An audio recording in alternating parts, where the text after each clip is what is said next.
Something that we didn't do when we were filming earlier was we never actually tuned to a common note. And part of the infinite variability of the analog sound is you can be infinitely off of concert pitch if you want. And no, not so much. So I thought it might be nice, You've been trying to get us in tune all day, haven't you? I have been, I'm just funny like that, a stickler, I guess, for constants. So, what got here? Is that a C? It's a C, it's really. Yeah, who knows where C is, but let's pick one. Yeah. Let's try 12 o'clock and see how close that gets us to a C. Alright, yeah, 12 o'clock on the fine tune knob. Getting closer.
Orbital&Chad Hugo single appearing right after moogfest.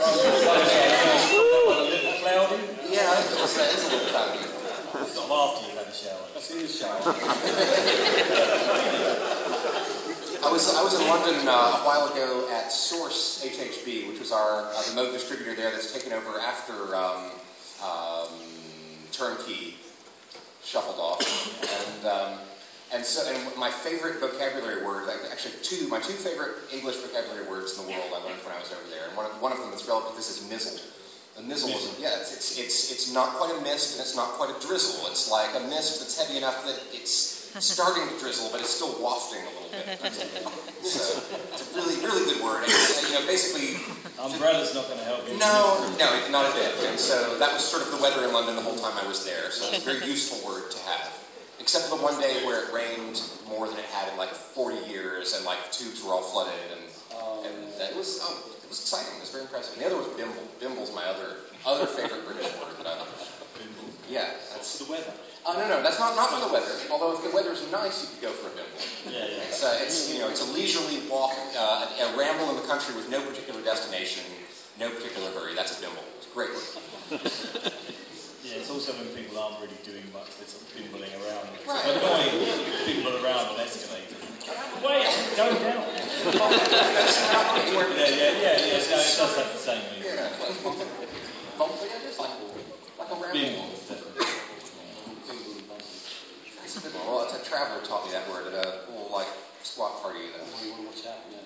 It was great fun. I can't really talk about it in too much more detail. We had a good time. It's a giant rave in like a basement in Southern somewhere.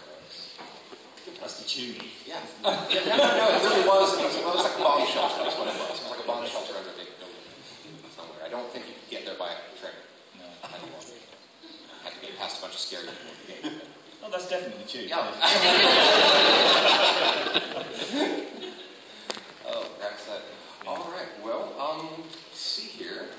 What else am I? See, my notes they're all up here because we were just whisked over here from filming the slim, fatty, white-on-white debut. This probably has a name, but I'm not sure what it is or when it'll be coming out. I do know that there will be 500 of these. It's a limited edition of 500 units with the Chad Hugo, Orbital, and Don Kane as well, another UK producer, will be getting in there with a few sounds, and that'll be coming out. You know Don Kane? Yeah, he's been a Moog friend for a number of years as well, and he's been on his all of his email signatures and his business cards. It says Moog sound designer, and it has done for about the last 2 or 3 years. Oh, okay. Didn't know that. And we're just about to use his first batch of presets. We've had them that long and been waiting for the right opportunity. Oh, okay. And so this is to do a lot of breaks. That's the same Don Kane. Yeah, same Don Kane. Yeah. He's actually has some fatty demo videos on YouTube. He's been helping people out as sort of one of our product experts over there. I think he's done a couple of clinics and some other things like that. So he's our Moog expert in London. What do we have here? Which is whom? Oh, He knows. Yeah. I'm not moving my arms. Fantastic. Well, I wanted to ask a few more questions about about the process and about integrating all this gear together. One of the things a question that I remember I asked Chad earlier, and I can ask you guys as well, is this is sort of getting into the realm of the actual production work that you've done over the years. I was really curious to know if thinking back over the tracks that you've worked on, if there are any that are like standout analog showcases, moments where like there's a really just a great sound that you've done that stands out in your mind, like, oh yeah, I remember that, and there was something special that you brought to it from in the analog domain. Chad, you were telling me about like a hidden track on, I think it was like one of the first Neptunes releases, the Neptunes Present. On the NERD's yeah. sound track, Sing Sounds. Yeah, what was that track? If you recall. You said it was like it's a hidden track? How do you find it? No. You don't, the only thing you know about it is it's hidden? I don't know. Okay. It's going to stay here. Deep undercover.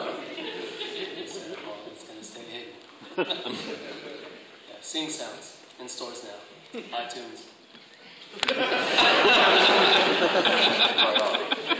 Well, in your case, I guess, there certainly isn't a huge analog-digital divide in the body of work. I think it's always sort of been, had strong representation from both camps. But can you think of any particular sounds that have really grabbed you that sort of transported you in the studio process or in the writing process? Like, yeah, that sound, I really like that sound. I know, and it's a funny question to be asking, but it's because, you know, in my own productions, sometimes I'm more of a sound designer than a songwriter, and so I'll get really into the textures, and sometimes I'm grabbed as much by the tonality of the sound as I am by, you know, the tune that it's playing. Do either of you have, like, really favorite sounds like that, or textures that grab you? I think for me, a lot of the sounds on Snivelization. Hell yeah. Because we just got Oberheim Expander. And that was like, oh, okay, this is a different level of synthesizer. Do you know what I mean? With all the sort of modulation, routings, and velocity. It's the first time I'd had an analog synth that had velocity control on it. And so that really, lots of the tracks on there. It was real kind of voyage of discovery, you know, sort of complex. So as you were writing that album, you were delving deeper into the expander in the process. Yeah. And also on insides as well. That, you know, sort of like that. Opening sounds of Dower Bidder, you know, like, which is an expander on sort of velocity. You know, just sort of playing with chords by changing the velocities of the notes on each chord. You know, so just the chord comes out differently. Yeah, you know, because it's so rich harmonically, that synth, and then you're playing chords, and each time you play a chord, it's a different sound. It's, you know, craziness. And also sort of doing things like having it on 6 different sounds and having it sort of rotate through them while playing a sequence, and then manipulating each sound one by one, having them spread over different parts of the, you know, the audio spectrum on tracks like Semi-Detached was, you know, which never really, that came out as just a sort of limited vinyl, didn't it? Yeah. The version. Oh, no, it didn't. It did, no, it came out. The version. Oh, it came out here. Divergence. Yeah, Divergence. Yeah. You got that. Excellent. So is the expander something that you still have in your library? Is it still getting used? Yeah, no, it does. I drag it out every now and then. Excellent. Well, tell me a little bit about your most recent project that you're working on now. Is there anything? Well, I mean, I don't know what you're working on now, but I know that you have now a recent album out, which. Forgive me for not being perfectly prepared, but go ahead and name check your current work if you don't mind. What does it be? Our current album is called Wonky. iTunes. So it's available on iTunes. It says that you've got it already. Well, tell us a little bit about the process of putting that album together, and maybe any of the ways that it's differed from your previous work, or threads that are the same. Like, what was it like to get into the studio and work on that? We basically got a blank studio space, and both went to work every day, and just took a few favourite toys to do that thing of going back old school, of trying not to have too much stuff. Although I have to say, by the end of the year, we had far too much stuff in there. But you know, we did start off with good intentions of just a few synths at a time. It features the Macbeth is a big sort of player on that particular album, M5, M5N.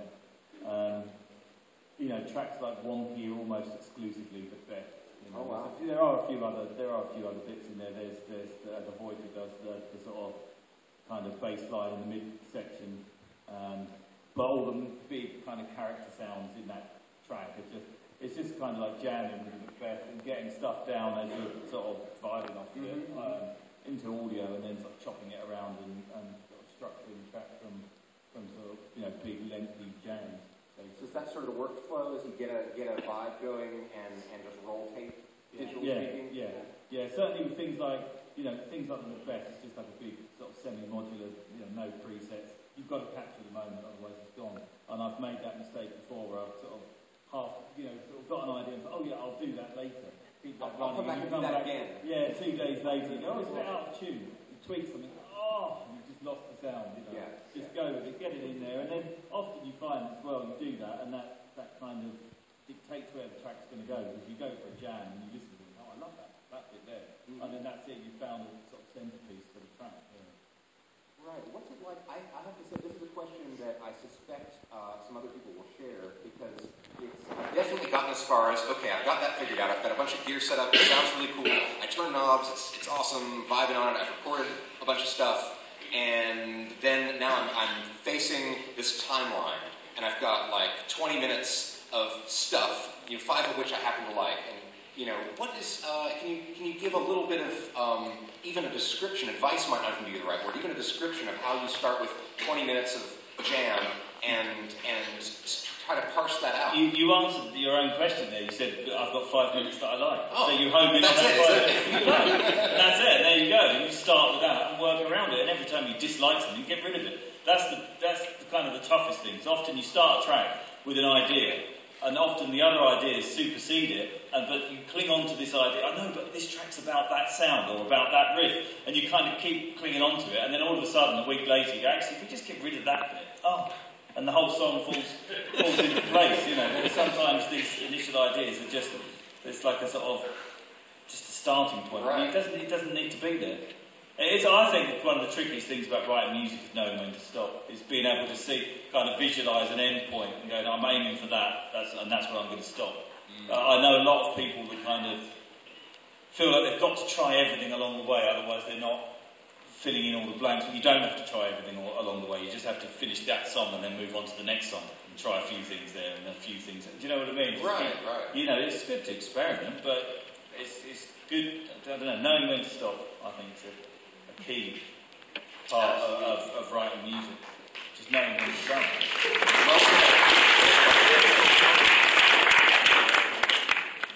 Phil, how do you feel about knowing when to stop? I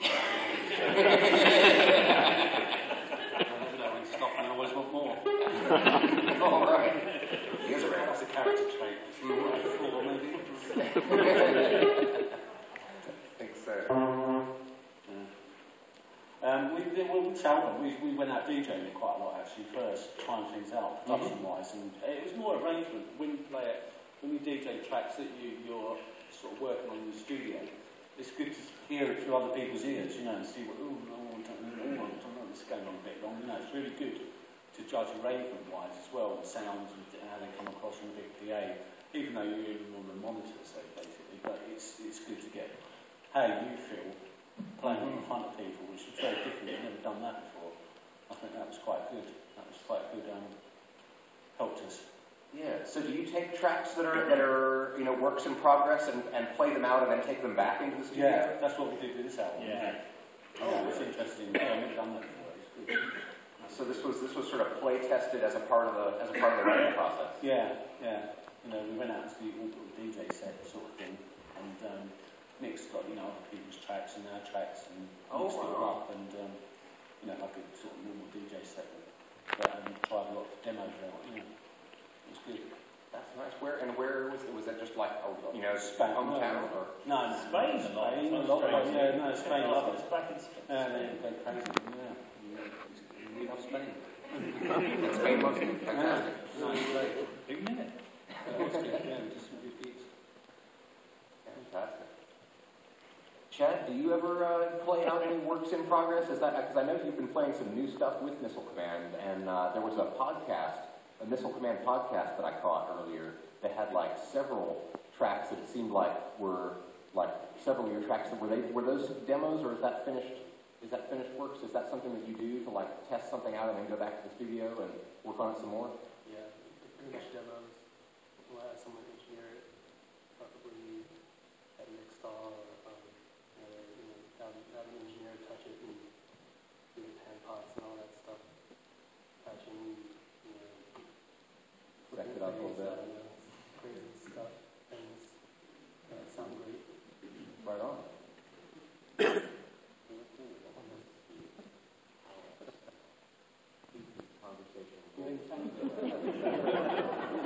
We're working on a project right now. It's the panel. That's right. You want to play on these? Do I? Yeah. Oh, I'm good. I'm happy to. I actually spend a lot of my day with a Slim Fatty sitting in front of me at my desk. And I've got email over here, and I've got a Slim Fatty over here, and a keyboard over here, a delay over here. So if the computer, if the code gets a little bit too stressful or tough, I can just crank up the feedback on the delay and start playing some riffs and making some sounds. It's very therapeutic. It's kind of my day.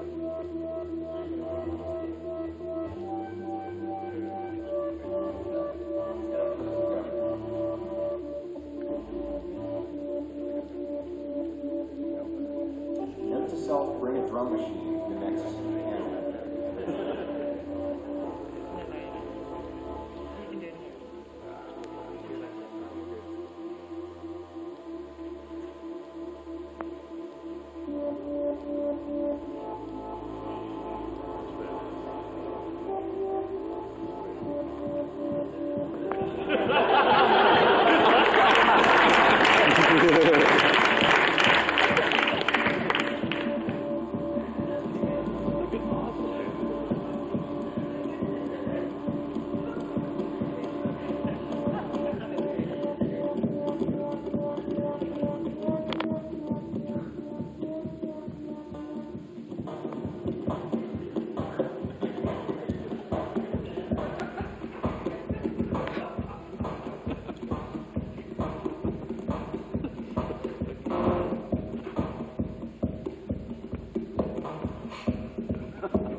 Non-drum solo. All right.